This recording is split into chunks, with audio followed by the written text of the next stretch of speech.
This is the Cruise of the Elida. It was the first piece purchased by what was then the Lafayette Art Association, purchased in 1911. At that time, of course, there was no museum building here. The Art Association was about 2 years old, and membership cost $1 a year. And they had about 300 members at that point in time. This is, right around the turn of the century. It started in 1909, and it was an awakening for culture, especially in the Midwest. A lot of people were starting to say, well, we don't want to be the wilderness anymore. We're going to bring in culture. Turn of the century, where they all had, the giant women wearing giant hats and really lavish clothing. And there was an era where there were a lot of wealthy people that were spending money on paintings and clothing and traveling to Europe. And the artist behind this is no exception. His name was Louis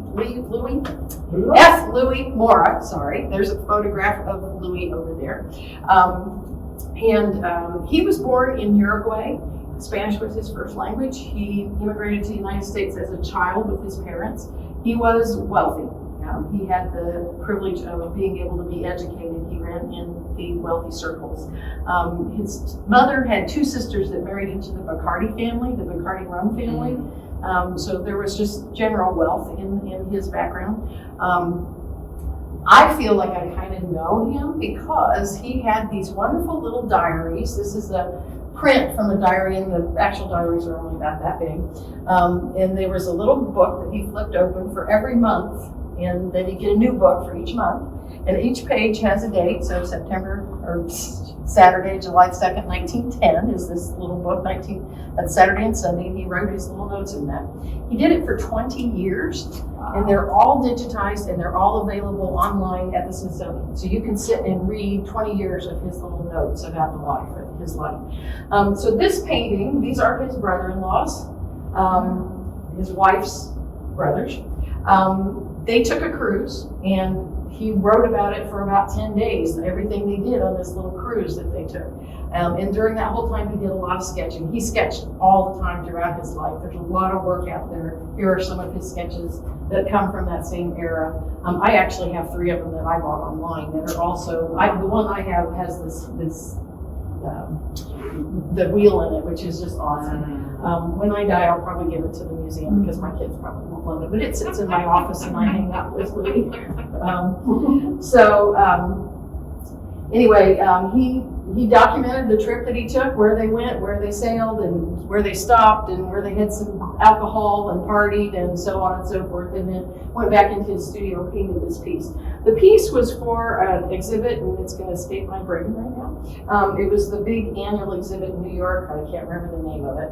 The Academy exhibit. And so he intentionally painted it big and talked in his diary about how he wanted it to be a showstopper, and he also kind of talked about, and you as artists will all know this, those stupid judges certainly don't put it in. Because, which I found quite, I really identified with him. I really do feel like I identified with him. So one of the things too, this is a little sketch from his little thing, his little diary, and it's a picture of him standing on a barrel with a great big painting, and it says, breaking union laws, and it says regilding the big frame. So he made this frame as well as the painting, and he gilded the frame. Now we've had it obviously for 110 years, and when we didn't have a building originally. Originally it was shown in the courthouse and I'll tell you the story how I got there in a minute. But I think that over the years people have painted it, and it's clearly what we're seeing here is not gilding, although underneath it we can see some red next to it. Yeah. Well, this one was gilded by a professional artist here in town.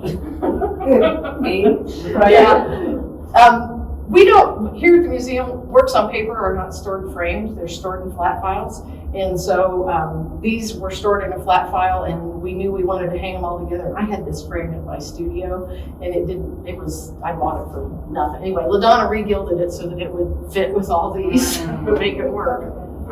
So this is the first piece in our collection. So this piece is our most recent addition to the collection. And guess what? It's by Akeley. So we just purchased this one very recently. It came online at an auction, and it was out in New York. So we bought it at auction. It's watercolor. It's watercolor. It's on woven paper. That does not look like watercolor. There's a lot of gouache in here. There's a lot of opaque. I mean, so it's a water media on paper. And when you get close and look at it, the paper is really nice. It's right here, you can see it. It's got a nice texture to it that's really pretty cool. Do you look for these online? Yeah. Okay. I have searches set up for all kinds of things that give me automatic notes. And you know, if I was a multimillionaire, I could spend it all pretty easy. So anyway, this piece came up, we purchased it, and likewise I went and dug through and found when he painted it, going through all of his notes and looking and figured it out. So he was in Spain, and the name of the town is Viche.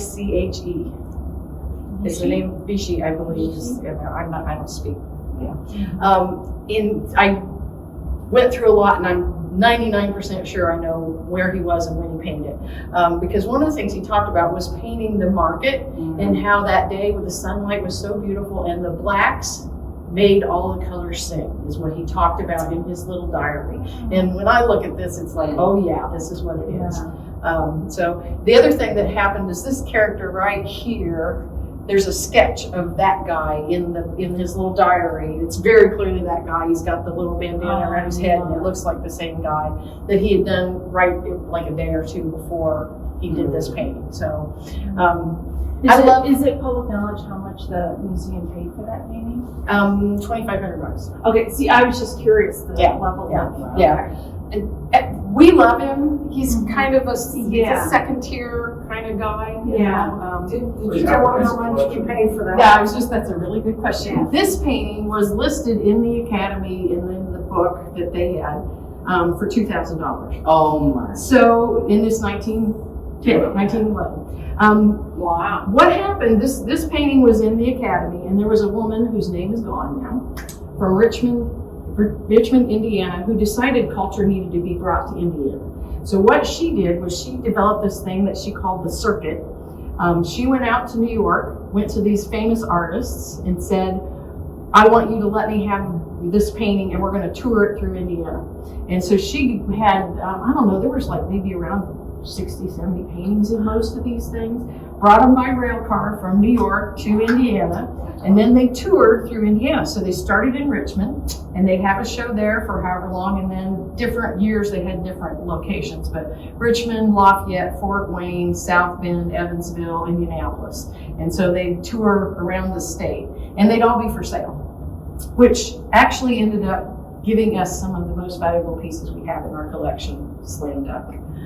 So he is kind of like I said, a second tier artist. In the other room, we can go ahead and look at this in a minute, but there's a Tanner, Henry Osawa Tanner. And Tanner is an important artist, and we bought that piece through Circuit from Tanner in 1913, I think.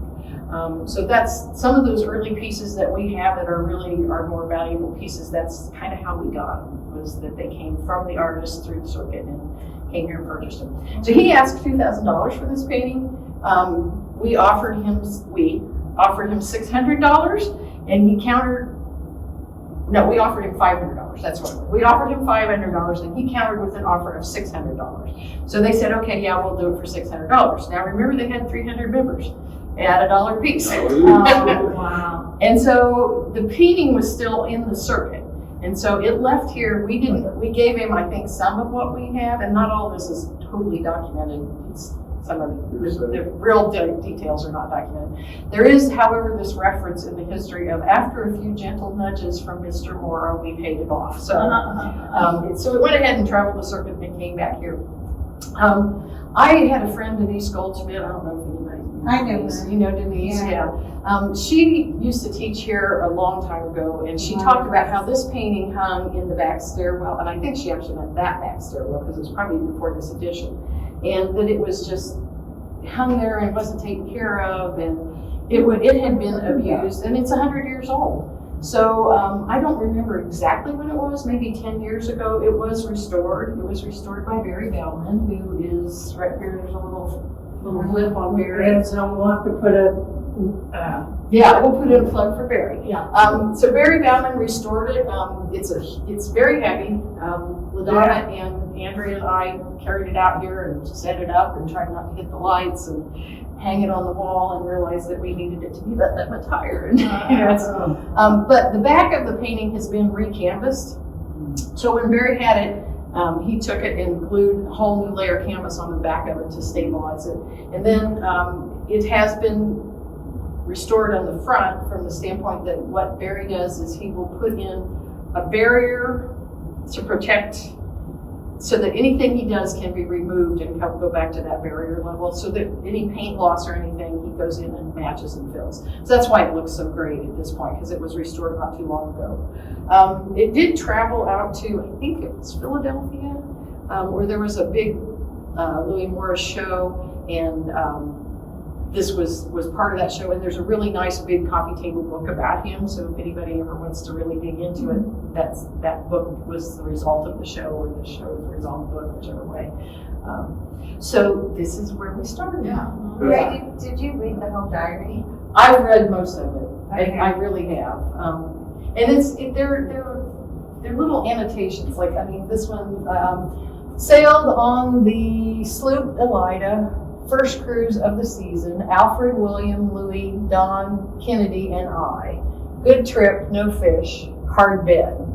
I am afraid that it is not as comfortable to sleep on the hard floor as on a mattress. After a hard tug with the tide, we managed to shove the Elida off the sand. The Shrewsbury is a little river. I can't remember what that word is. If you don't know just where the channel is. Treacherous. The Shrewsbury is a treacherous little river if you don't know where the channel is. So, and the nice thing too about dealing online, I can make it this big, so it makes it a lot easier to read. So yeah, I've read most of them. Yeah. oh, we have so much to talk about. What are you going to talk about next? Well, I'm going to tell you, it's 2 seconds about Barry Bowman. Yes. Did he live then in New York? Yes, he ended up living in New York. Yes, Okay. yeah. In the city, or? I'm reading. I think he did. Okay. I think he did. He spent a lot of time in Europe. A lot of time traveling in Europe. Okay. So Barry Bowman, there's a little blip over there about Barry. Barry is one of the coolest dudes ever. So Barry was a student at the Art Institute in Chicago, and up there seeing all the Monets and what was going on, and wanted to be a restorer and hung around with the restorer up there. And after he graduated from, I don't know which degree level it was, he went to that guy and said, I want to be your apprentice. And he said, no. And Barry waited a year, came back, I want to be an apprentice. No. I don't want apprentices because people come in and they don't stay long enough to learn. And so finally Barry begged him enough, and the guy said, okay, here's the deal. You have to promise me 5 years. Wow. You have to promise me 5 years. So that Barry agreed to that. He said he spent the entire first year following him. Wow. Didn't let him touch anything. Didn't let him do it. And then he spent, and anyway, he's a great storyteller. He's done, I don't know, lots of paintings for us. He worked there for a really long time. Then he went out at the Art Institute Chicago, and then he went out and started his own business. And I think it was the Illinois Historical Society had a flood in their basement, and hundreds of paintings were damaged. And so he got the job to restore all those paintings. And he sold his company and decided he would retire. Well, he's hung around for a while. He's like, the only thing I know how to do is restore paintings. So he, I don't know, I think this was maybe early 90s, don't quote me on that, wrote a letter to a whole bunch of museums all over the country and said, I will do it for free. All you have to do is pay for my out-of-pocket expenses. And nobody answered him. Oh, no. And so he kind of sent it out again. And Sharon Theobald, I believe, is the person here that answered him. And so over the years, he did a ton of paintings for us, and he did them all at just cost, which we could have never afforded him. We could have never afforded to have most of these paintings. And so our collection's in really, really, really good shape because of Barry Bowman. So Barry is going to be doing a Zoom presentation free for us on the 7th. Is that October 7th? 14th. 14th. October 14th. So then you should, if you're a member, to get the newsletter, you should attend. I mean, he's a great speaker. He's really. Do you know this? So over here, this little display is all about Lorie and Frye. And so Lorie and Frye is who we credit as our founder. And she was the beginning, one of the people that started the Lafayette Art Association that had the dollar person and bought this painting. She was part of that original crew that founded the Lafayette Art Association. She was born in White County, up in around Burnettsville, and then her parents moved back to Cincinnati.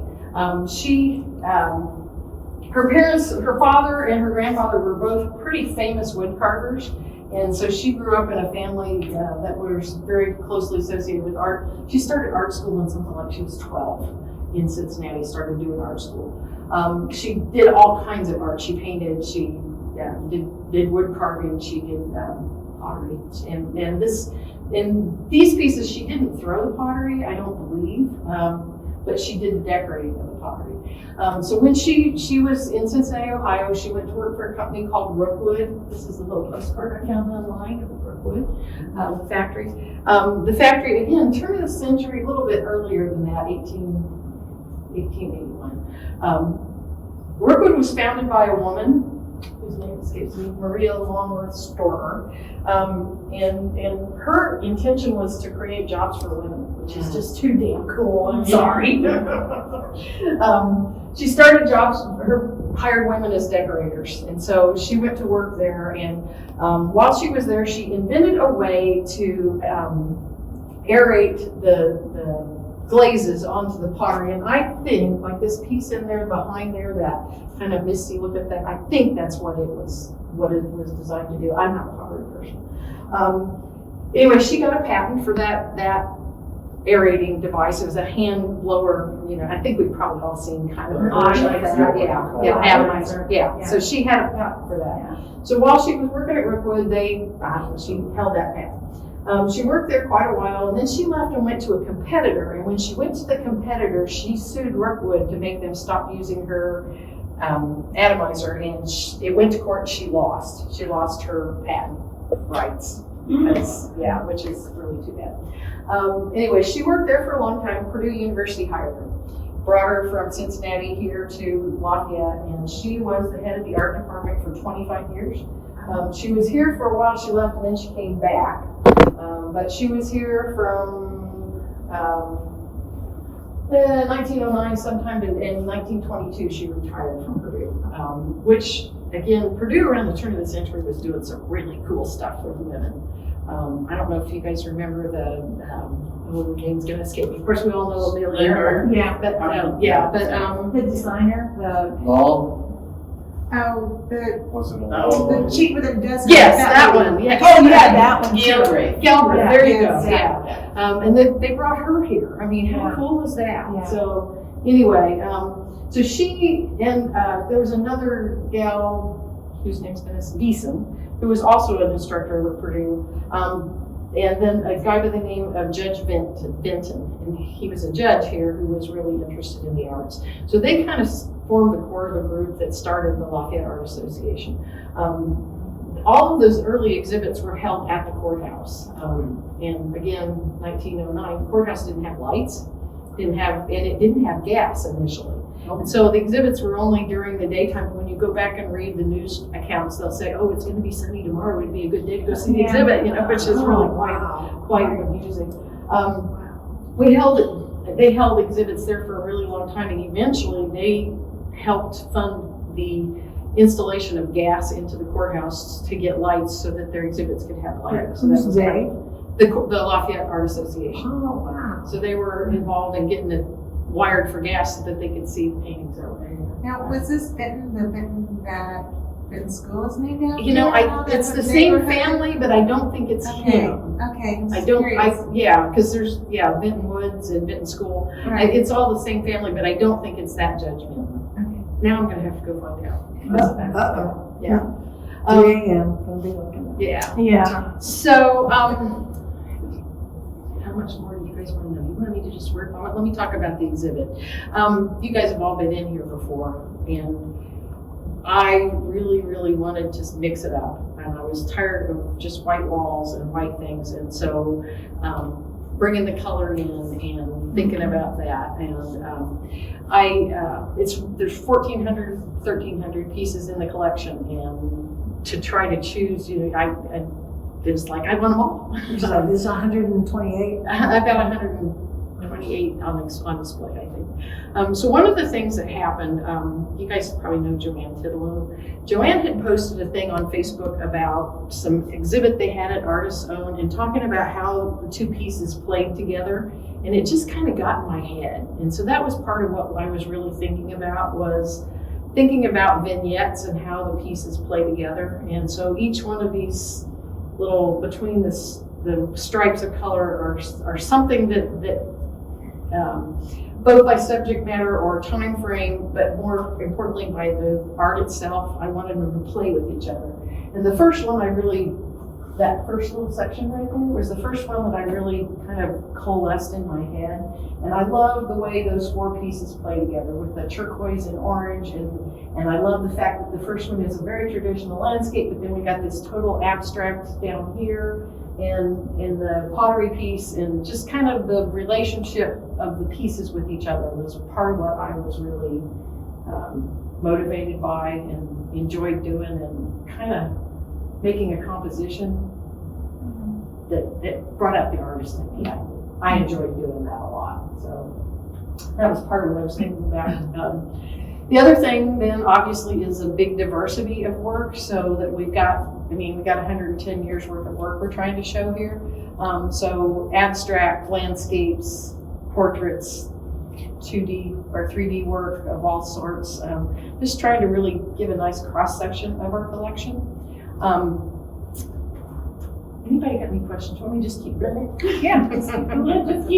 Okay, we're gonna come over here. We'll do this one real quick. Jim. So I love Jim. this vignette, if you will, is kind of our Southwest that was my kind of overarching theme. These pieces came to us as a gift from Michael and Mary Hasagawa. He was a professor over at Purdue, and he was obsessed with Pueblo pottery. I shouldn't say he and she were obsessed with Pueblo pottery. And so these are more or less contemporary pieces. They're, maybe the oldest pieces, maybe 30 years old or so.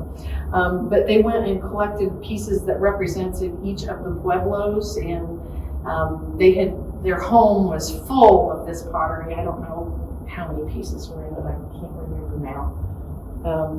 At least 72, because that's number 72. There's 82. Do you guys know how these work? No. So the number that's given it, this says 2012, which means the museum got it in 2012. And then it's got 0.09, which means it was the 9th gift of 2012. And this number, 90 or 82, means it was the 82nd piece in that gift. So they gave us at least 82 pieces. There may be more, I don't know.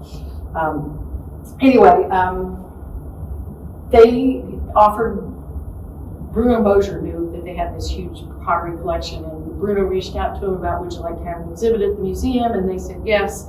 And so a bunch of us went out and packed all this stuff up, brought it in here, unpacked it all, put together a big exhibition. And then halfway through the exhibition, they said, you know what? Keep it. Wow. We're moving.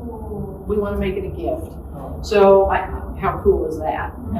And so a number of our collections are exactly that somebody gave us a collection. So that's what these represent. This piece, I just love it. And we got this piece in 1935, because I can tell that from my little number here. And I'm pretty sure we bought it directly from the artist too, if I remember correctly. And I think this one was, it is. It was in the Hoosier Salon in 1935, and the price on it was $300. And on the back of it, it still has some of the tags from the Hair Salon, which I just think is so cool. Oh, that's cool. Yeah, I love it. And this is one of my favorite pieces in the collection. It's simply called Jim, and it was painted by Wood W. Woolsey. And Wood Woolsey was lived here in Indiana and was living in Danville, Illinois, born and raised there. But they lived in Indiana, over by Crawfordsville, I believe. Anyway, he was doing okay as an artist. One of his brothers was a woodworker and moved out to Taos, New Mexico during the beginning of that Taos movement and was making frames. And so the quintessential Taos frame was designed by his brother, and this frame was made by his brother and painted by Wood, which I just love it so much. It makes me so happy. And this is a painting or photograph of, there were 3 brothers and a dad, and this is their workshop in Taos where they were, and this is Wood right here that painted it, and that's the guy that made the frames. I love that picture. I do too. And I love the story. I love the painting. You gotta love Jim. Look Gotta at love him. Jim, and he hangs, when he's in the permanent collection room, he hangs on a shelf that you can't miss. So like every time I walk in, I say hi to Jim. Every time I look at him, I think he's thinking something different. Yeah. I'm serious. So back, let's see, when did we get him? 1934. Somewhere, I think around the 40s, someone from the museum wrote letters to all the living artists that we had in the collection, and a lot of those artists wrote back to us, and she asked questions about the painting. And so she asked Wood about this painting of Jim, and he's got this really wonderful letter, and realizing, of course, this is 1934, so we're not always racially sensitive. But he talked about how he had painted this guy many times, and they just understood each other, that he didn't speak any English and Wood didn't speak any, I don't know what language it was, I'm sorry. But it's this really sweet letter that talking about their working relationship and how many times he had painted him. And I think I just scanned all those letters recently, and I think it would be nice for us to start putting them up online so people can read them. So right here is the transcript part of it. So, yeah. So he said he used them in perhaps a dozen paintings. I just love that story because he's real. Jim is real, and Wood is real, and Wood's brother is real, and just the whole thing to me is really cool. Real quick here, this collection is with stone carvings. Sometimes we use the word Eskimo, but I know we're using these days. And this collection was also a gift to us intact from someone who had personally collected it. And his name is Albert Ewell. And let's see, how many pieces do you think are? There's 27. Andrea, do you remember how many pieces are in this collection? Because we photographed it all recently. It's quite a few. I would say about 30. Okay. They're carved stone, and most of these were probably done in the 40s and 50s. And one of the very stories that I think is really fascinating is the Canadian government. The Inuit people didn't have last names. They didn't go by last names. And the Inuit government, or the Canadian government, decided they needed to have a way of identifying them. So they issued them all these tags. And so you were no longer Jerry, you were E.6935. That's who you were. And so what we have on the bottom, you can see it right here, that little duck right there is signed, and this guy wrote his name Simon. So he did keep his first name, most of them don't, and then he wrote his tag number there. And so most of these pieces that are signed are just signed by a tag number. And it's really quite a fascinating and yet heartbreaking story. It really how dehumanized they were made at that point in time. So anyway, just lots of stories. And this again was collected by a guy I believe was also a Purdue professor, and he donated the whole collection to us. And aren't these lovely? And these just because they played together. And these were also a gift from a collector who's here in town, Derek Davenport, who's since passed away. He gave us a number of prints that are Inuit-inspired prints. And I really love those pieces. Okay, What's next? what's next? What else do you want to hear? What time is it? How much longer do you want to? I can Well, stay we here want all to hear night. about the big painting as you go In inside there? there. Let's save the Whistling wheelchair. Boy for last. Karen, Let's go this way. All right. Yeah. And I think I'll make you talk about her. Oh, man. Okay. The museum is not all climate controlled. The collection room, the permanent collection, which is behind these doors and in between these walls, and then this wing are climate controlled. We have a big computer thing in there that maintains the humidity and the temperature all the time at within certain bracketed limits that keep it safe. So in putting together this exhibit, I wanted to take the older pieces that I was more concerned about, except for the Nora, because it doesn't really fit in here. It's been in here, but it overwhelms the room. So a lot of the more historic pieces are in here just because of that purpose. Also, I said I was tired of the white walls, and so this grouping, it just spoke to me to add some green to it, and then putting the green behind these two portraits just made them safe. They were both kind of sitting in here against a white wall, and They're nice it looked portraits. nice. But you put the green behind. Look at all this fabulous green in here that he used. This artist, have you seen that painting of Ronald Reagan? It's a really famous Ronald Reagan portrait. He's got columns behind him. And that's Everett Kinsler that painted that painting, and this is, so we've got an Everett Kinsler that was donated to us. He painted some other presidents, didn't he? Yeah, he did everybody. I mean, he did a lot of famous people. So who are these people? This particular piece was donated to us, and the family asked that they not be identified. We know who she is, and it says all over the paperwork, don't put her name on it. Which is, I don't know why. I wonder Is she if local or is she? she has local connections, yes. Yes. Oh, still? Yeah. You can't tell. Wow. Because it says all over there, don't tell. And I'm usually blabbermouth. If we see somebody who looks like her, we just. Yeah, well, she is long past I get her it, family, yeah. and I kind of wonder if maybe part of the reason they don't want us to tell is maybe, like some cousin will come in here and be all ticked off that they didn't get it. I don't know. I don't know. That's beautiful, though. So I love all these pieces. I love how they play together again. I like the way they pull the colors out of each other. I love the rolls of those cottages and the rolls of those hills just do something for me. Yeah. I love the way they play off of each other. Yeah. It really inspired me. This piece and that piece are by Nellie Knopf, and Nellie is the first woman we have in our collection.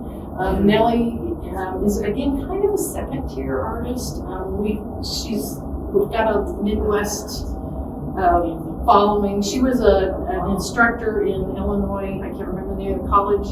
She was there forever. Now that you guys know the little secret, like this piece right here, we purchased in 1916.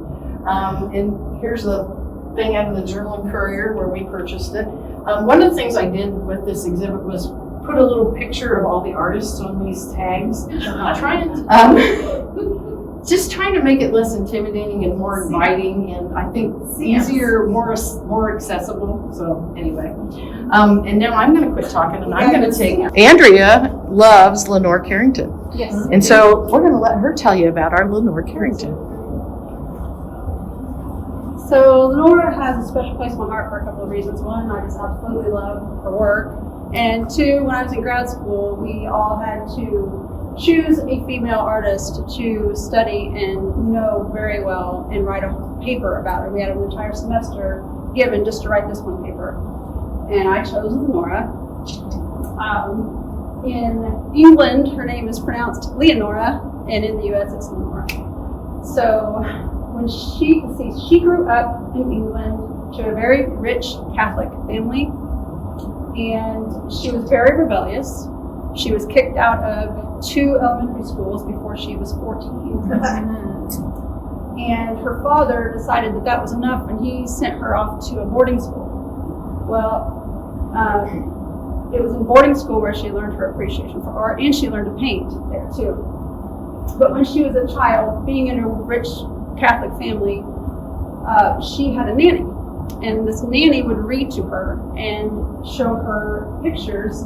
The books were Celtic. Most of the books were Celtic. And a lot of that comes out in her work.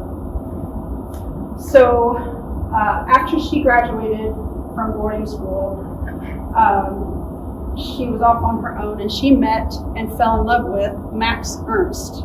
You're familiar with Max Ernst? Really? He was 20 years her elder. And they fell madly in love and went off to Paris to live. And at that time, he was actually arrested because they thought that he was, by the Nazi government, they thought that he was like bad news or something. She was so distraught over it that she fled to Paris, she went to Spain, and she was unwillingly admitted into an insane asylum. Oh. And at that time, they were not nice to those patients at all, experiments and things like that. But somehow she escaped and she got out and she met a Mexican diplomat and she got him to marry her. And that's how she got out of the country. So he took her to the US, to New York, and they spent about a year in New York. And then he took her to Mexico, and she fell in love with Mexico. She fell in love with the people there, the country there, the freedom to be herself there. She felt more like herself there.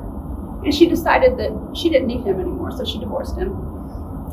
And then she spent the rest of her life there. She never left. And they made her something. They made her honorary citizen or something like that. So that they fell in love with her too. So a lot of it, you can kind of see the Celtic, but there's so much of her own imagination in her work too.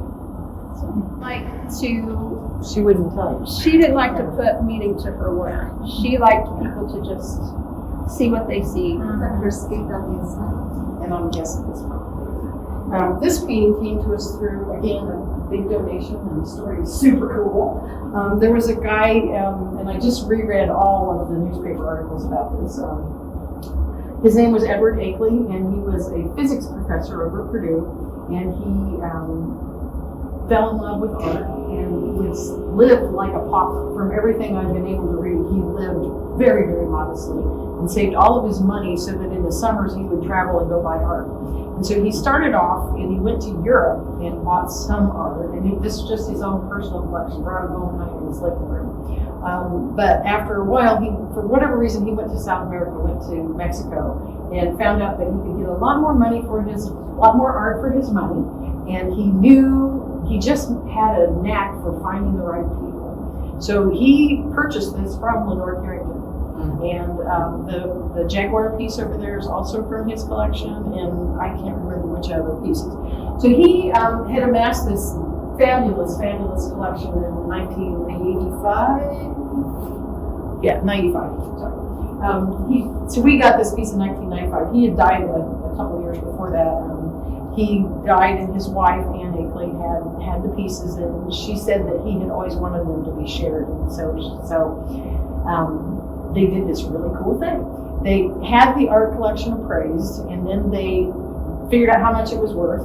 They made monopoly money that matched that amount, and then they called in Purdue and us and some nephews and gave each of them a pile of 1/3 of the monopoly money, and then said, okay, this painting paid praise for this, that, and the other. And so, Purdue, you get to go first. And you can take as much as your money and buy what piece you want. They bought the Diego Rivera. Oh, there you go. We got to go second. We bought the Lenore Carrington. And then and it just went around like that until all the pieces were dispersed, which I think is just so cool. That's very cool. I remember when that happened, and I didn't know who Lenore Carrington was, and everybody was just so, over the moon, so excited about it. So anyway, it's just a cool story behind the painting and how we got it. Tanner was born. His mother was a slave. His father was a free man. They were devout Christians, and there was an uprising of African Americans, and I don't think I have this in here. I can't remember the exact time, but the Osawa name came from that uprising. He was named after an uprising of slaves. He was one of the first, or maybe the first African American to be in the Pennsylvania Academy, and I don't know if it was the first, don't quote me on that. Yeah, and then he was, so the National Academy show, that show that we talked about in there, he was the first African American to be added to the National Academy. He studied here and was treated very, very poorly, talked about being like tied up and stripped naked by fellow students while he was in school. So he went to Europe and he spent most of the rest of his life in Europe. He would come back here occasionally and tour, but not. He lived in Europe. Most of his work is very Christian, iconic kind of work. This is kind of an outlier, which is part of why it makes it valuable to us. He was in the Middle East for quite a while, and so these pieces came out of that. But most of his work is more figurative, religious, Mary and saints kind of work right now. A lot of it is. So this piece is really special because it's a little different for him, and we bought it from him, purchased it from him 1913 through that circuit thing, which is just really cool. I mean, paintings, like everything else, come and go out of style. So, like this painting back here is TC Steele, and TC Steele was just hot. Well, they're not worth as much as they were a couple years ago because they're just not as hot. You know, things, just fashion, and the other people come and go. So the Hoosier Group was a group of artists that were painting, and there was this art critic, and I don't remember his name, who said, you guys ought to get together and have a show in Chicago. And so he curated a show from these 5 artists and took the show up to Chicago, and it was a mammoth hit. Everybody just was like, wow, this is coming out of Indiana. And they'd all trained in Europe prior to that. So that's, and they got dubbed the Hoosier Group out of that exhibition. Forsyth was one of them. They had that exhibit in Chicago for a really, really long time, and then eventually out of that, the Hoosier Salon kind of came out of that whole thing and was in Chicago for a while, and then moved to Indiana, and we're still carrying it on today. Unfortunately, it's not the same kind of caliber these guys were, but these guys were rock stars.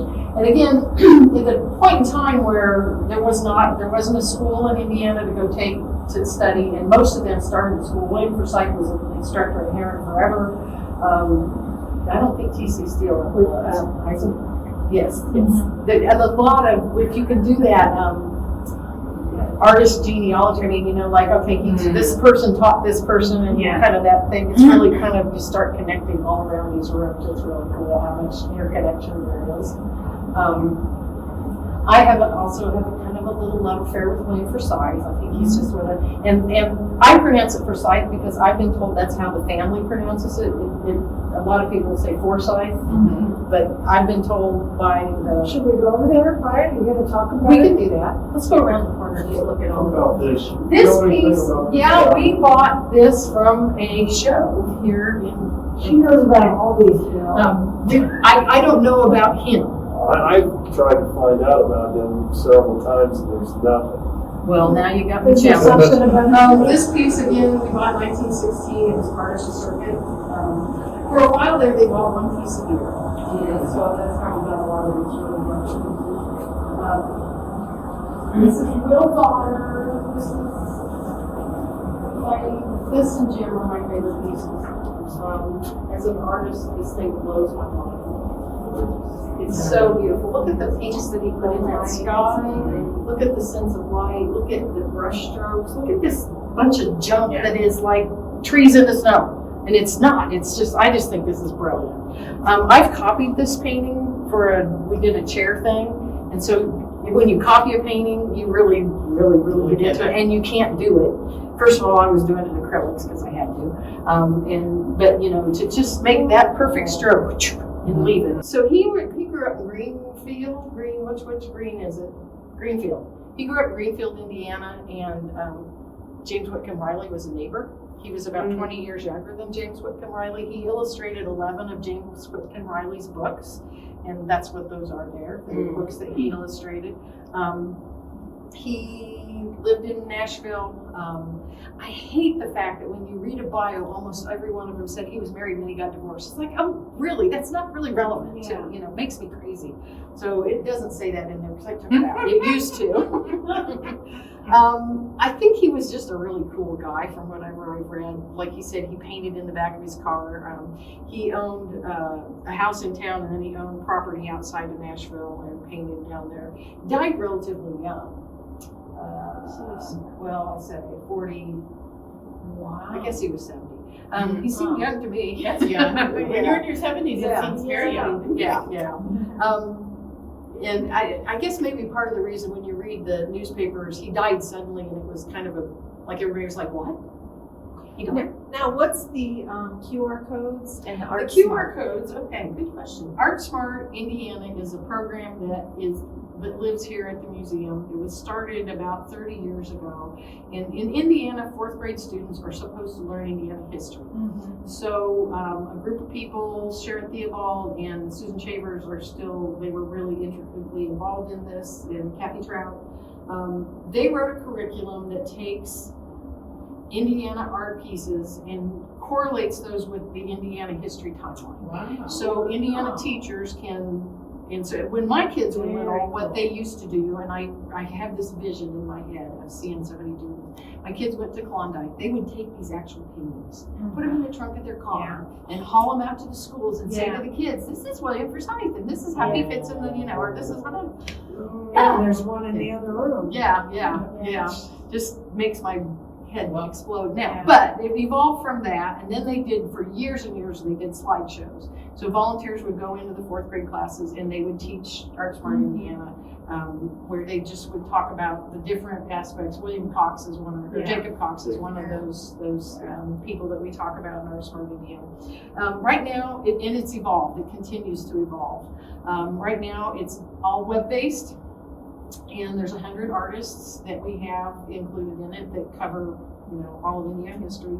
We just finished doing some what we're calling instant lessons, where we made 5 10-minute videos that have paintings in them with a voiceover and explain how these different pieces fit in Indiana history, with the hope of having it be something that teachers can assign if kids are quarantined at home.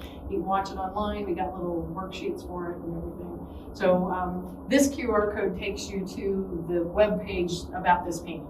And so there's quite a few of them around here. The ArtSmart Indiana is not just for our museum. We have pieces from the IMA, from Fort Wayne, South Bend, Evansville, Richmond, all different. It's not just us, it's statewide. Okay.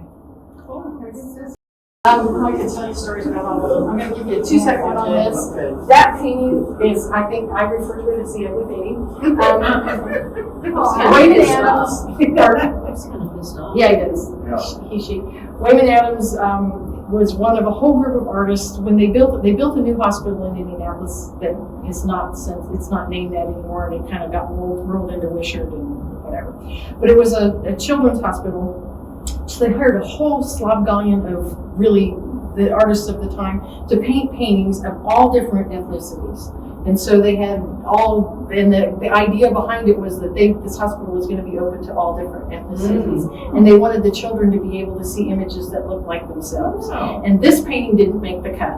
And so we got it. I think it was 1917. So, And I've done research. I'd love to know, there are newspaper articles that have some of the other paintings, and I think most of them are gone because a lot of them, they just got lost over time. Wow. This painting right here, we didn't have any information on it at all, and we didn't even know where we got it. It just, source unknown. It's just here, and when I was working on the show, started just doing Googles and doing newspaper stories, and I found this painting in the background of a 1950s article about a woman who had decorated her house.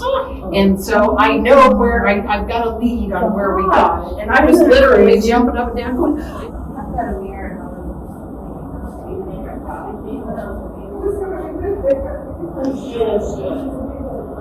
So, Dorothy, Elmer Brockenbrown was my other person. And I will talk about Elmer Brockenbrown. I just Eleanor Brockendrow was born here in Lafayette. She was the 5th living child. She had 4 older brothers, and her father was incredibly wealthy. And she was born in the family mansion that was located where the Y is now.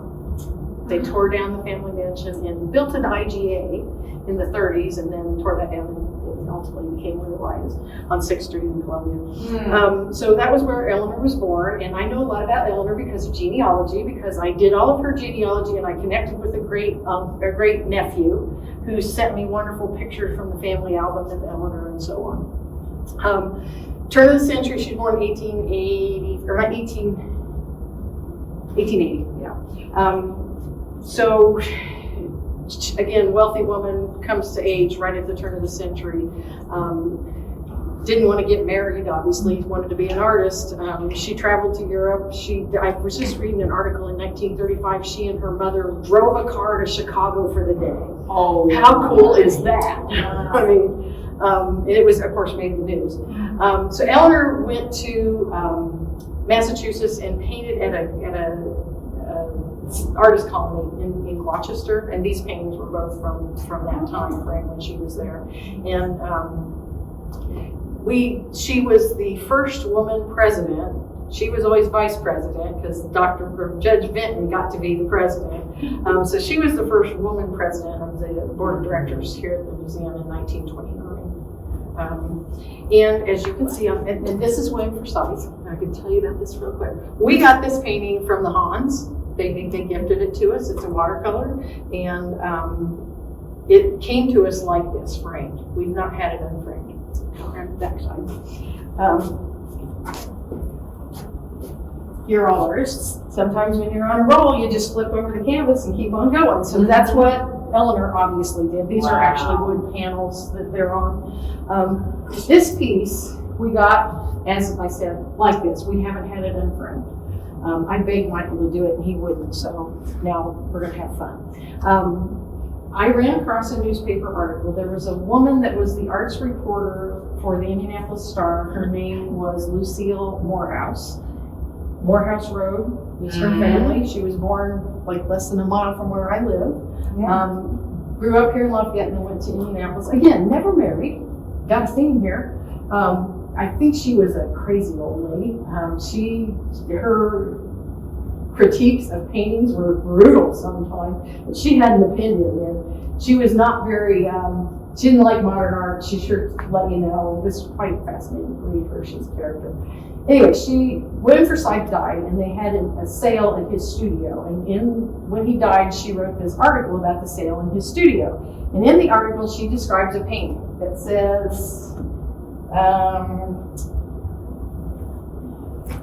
11.5 by 19 inches, picture of a rambling path leading through the back lot past sheds and outbuildings to a boat landing where 2 rowboats are moored. That's our painting, if you ask me, but we don't know. She also said, though, sometimes you find a picture on both sides. On the back of this picture, I found the loveliest water view, a stream, limpid and serene, that widens in the foreground and leads the eye back between tree-fringed banks to a cluster of village houses. We don't know. So we're going to have a party. We're going to open it up in November. And so we're going to unopen it and we'll all find out together. You remember when Geraldo Rivera opened the we're going to do our own Geraldo. So that's why these are displayed this way. We're going to see if we got something on the back. You guys are all remember the movie Funny Girl? Yes, it would be. And you remember the movie Funny Girl? Oh, yes. The Funny Girl was about Fanny Bryce. Right. Yeah, that bottom piece over there is by Fanny Bryce's son. Just for what it's worth. Oh, Yeah, William Bryce. that's These little funny stories. My goodness. Yeah. So, yeah, I love it. My goodness.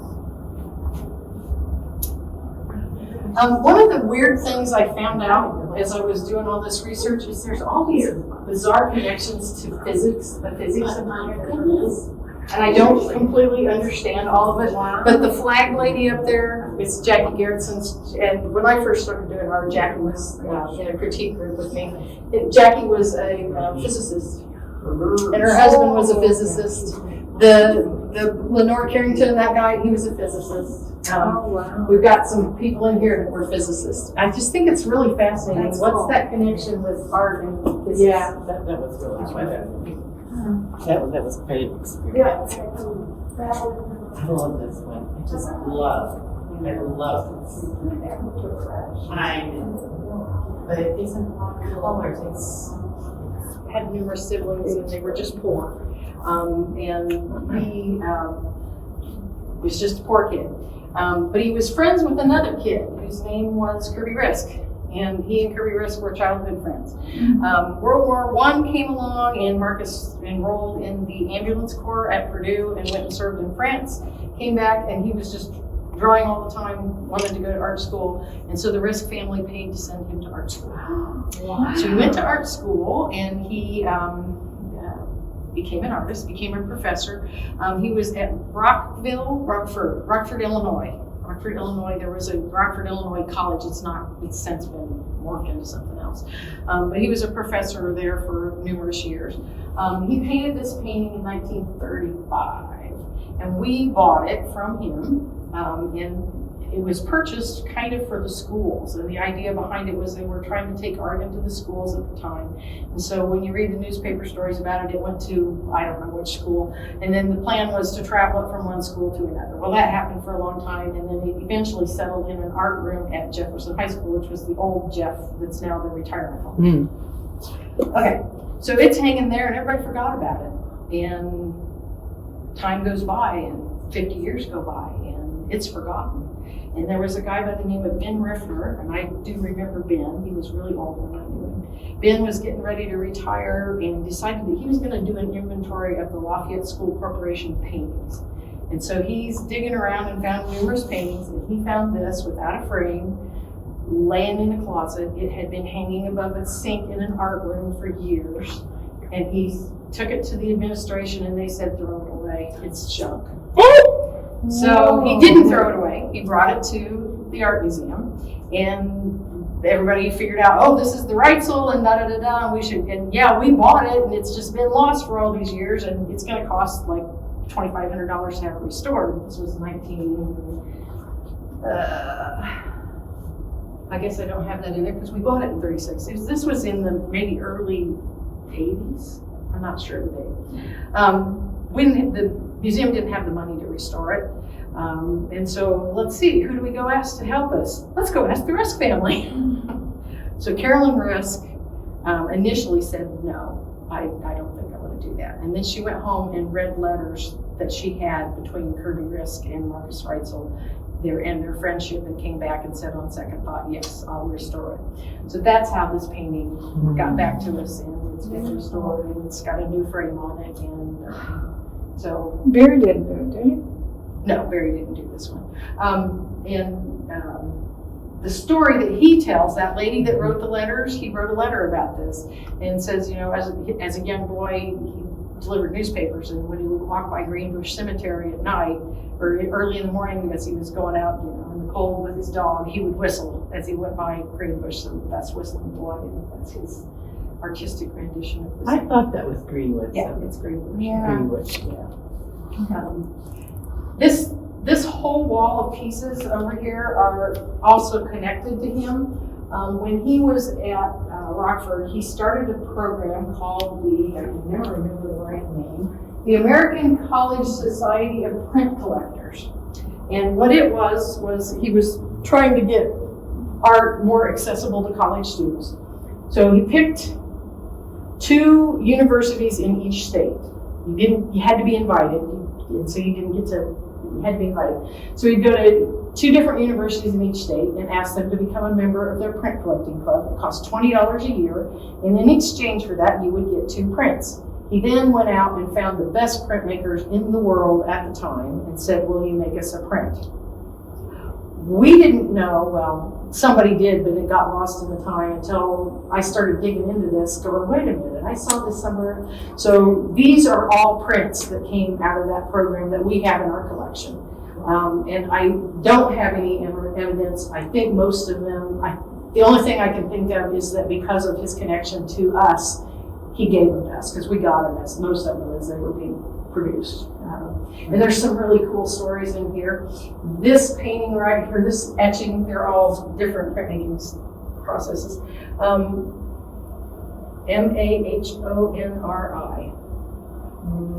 Mahonry. Yeah. Mahonry, 1877 to 1957. His last name is Young, as in the grandson of Brigham Young. And he, so this is grandson of Brigham Young.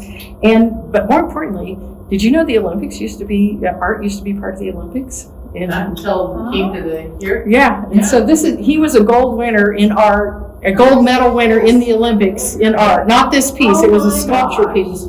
But I just think it's cool, we've got an Olympic gold winner here. And there's numerous ones that, I mean, there's probably at least 5 of them I found on this wall that did participate in the Olympics. Hung this room, and you guys have hung paintings. The 3 of us spent an entire day trying to figure out how to arrange these with blank pieces of paper. On the floor in here is not level, and so we started off, and then wait a minute, it took us forever. We cut out sheets of paper. We cut out sheets of paper and tried to arrange the sizes and arrange the sheets of paper up there. But we hung them all up and looked at it, and I love it. I love the story behind it, but they're all white men.